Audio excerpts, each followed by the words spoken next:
there is somebody that even before you were thinking about the health of GI tract. That was Hippocrates. And he said in 418 BC that all diseases begin in the gut. So there you are. Research is proving him right. So high-fat, high-feeding diet, change in the flora, increased permeability, increased LPS, increased endotoxicity, inflammation, and metabolic disorders. How can we change that? Well, we can work on the diet. We can give antibiotics.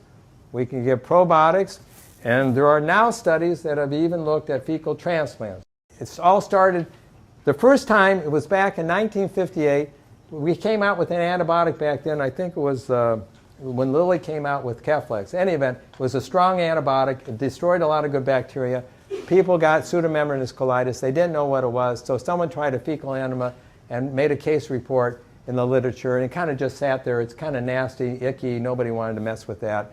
And then we saw C. difficile, as I mentioned, in the early 80s. And then there was a bad case. And so someone tried an enema of that, and it seemed to work. Then someone did a nasogastric tube infusion of C. difficile.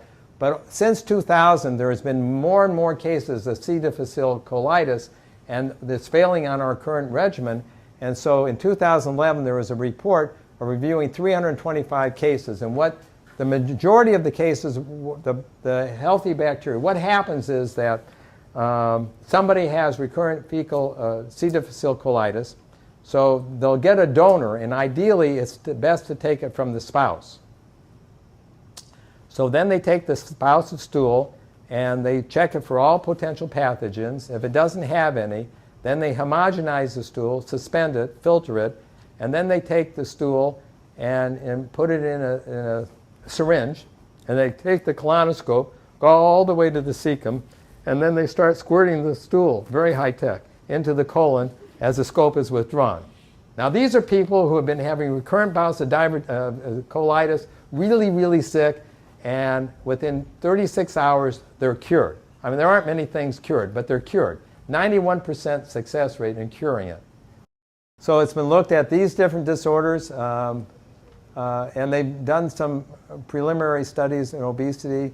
And so these are disorders associated with altered intestinal immune microbiome, and it's associated with these kinds of disorders. These asterisks where they've tried they've had some transient long-term improvement with transplants. So there's a few things out there, and it's just going forward. Here's autoimmune diseases, and they're looking at that. And mood disorders. There's a lot of information about the gut-brain interaction.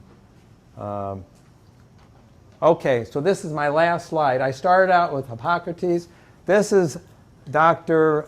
Brandt, and he is the chief emeritus of the gastroenterology section at Albert Einstein. And when he did this review in January, he said, our health is determined by the microbiota of the gut. We are witnessing a paradigm shift in the way we understand health and treat disease. And in the center, it's our microbiota. So that's my story.